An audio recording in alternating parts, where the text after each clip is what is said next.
Now, some people would just only pick a weapon just because of the element that it has or the effect it has, but a lot of the weapons that I use often are ones that, in my opinion, just look amazing.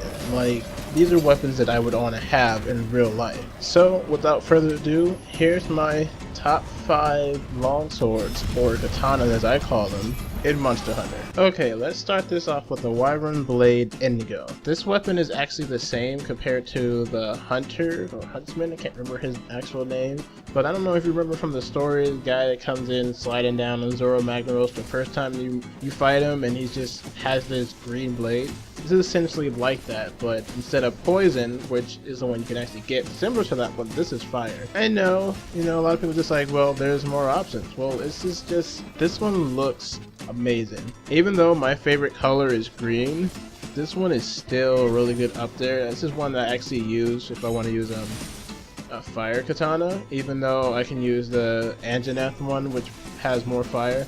This one has 20% affinity, which is really good because you can use your affinity booster and get it all the way up to, I think, 70, because I think it gives you 50%. But this just looks absolutely fantastic. Like, one cool thing about the great swords is when you have level 3 spirit meter, the blade just glows, and the red and the blue contrast makes it really pop. And it doesn't help that, it has the spikes on the end of it, and I really like the spikes. Next we have the Legi Stealer, which is an ice katana from Legiana. As you know, the only ice sword in the game, not counting any Diablos weapons, because you have to actually unlock the element, but this is one of the only ones for the katana that actually has a base ice stat. This is actually one that I didn't really like. I made the weapon originally because I was fighting Lunestra, because ice is really effective on her. After I upgraded the weapon, I was just like, wow, because you actually have some of like the end parts of like Legiana's wings near the hilt. Honestly, the Legiana weapons in general are just very flashy. Like, even the blade on the katana, it doesn't look like it's all just like one smooth blade. It kind of looks like it's in parts if you were to have one of those like chain blades. Because when I was playing it, I kind of half expected it to actually start coming apart, get that little bit more range. It's just like really nice, well done. Like, I think Legiana is like one of my favorite monsters just because of the color scheme with the blue and like kind of cream color. Yeah, this was definitely a surprise for me when I just made it, because I didn't have a Legiana anything until Lunestra really came around. Next up we have Divine Slasher. Now this is the bow you get from the workshop, which essentially you go do some of the arenas up in the Gathering Hut and get the coins to make this.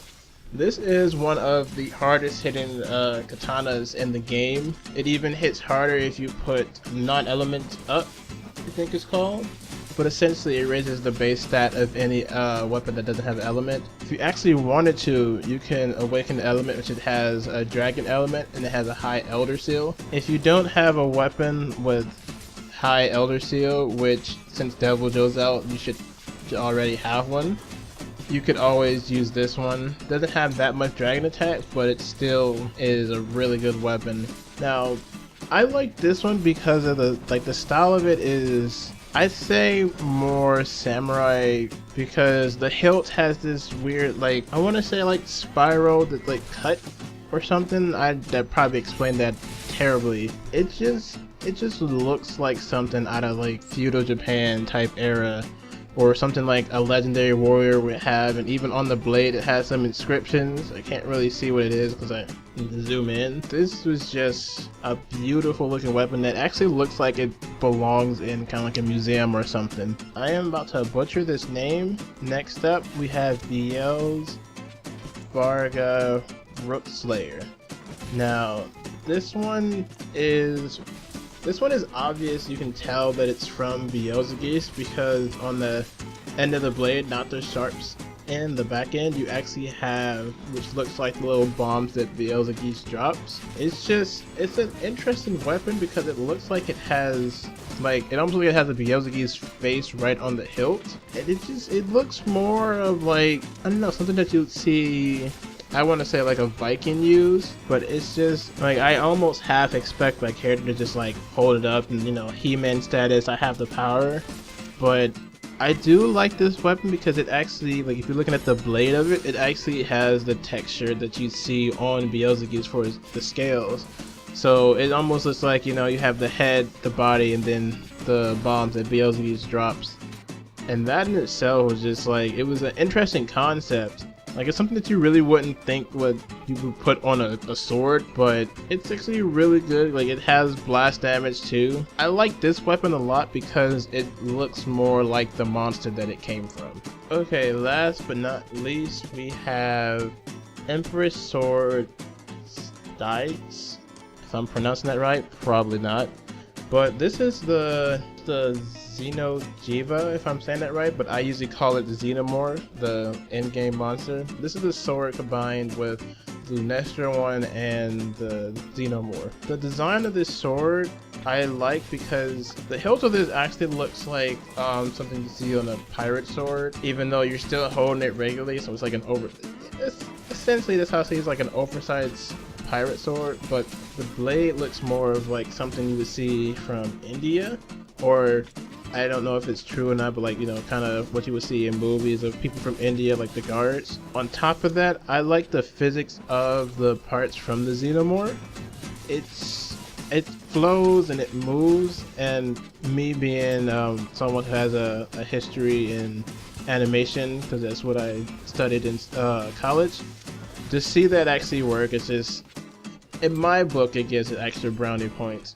But this is actually one of the newer additions to the collection. This actually bumped out the Devil Joe one, which I cannot remember. But that one, the Devil Joe one, is probably my most used one because it has high Elder Seal. And I'm using this one a lot because any monster that can be damaged by blast, I'll use this one over the Beelzebub's one because this one actually has higher blast damage than the other ones. The glow from it, it's like, I'm like okay about it. I mean, only because of how light the blue is for the sword, and the glow, to me, it doesn't go well. I mean, it still looks nice, but me personally, I don't really care to it for that much. Other than that, the sword itself is still beautiful. I love the sheath for it because I don't know, like, that's the cool thing about these. The shapes are usually different, except for Devil Joe because it doesn't have it.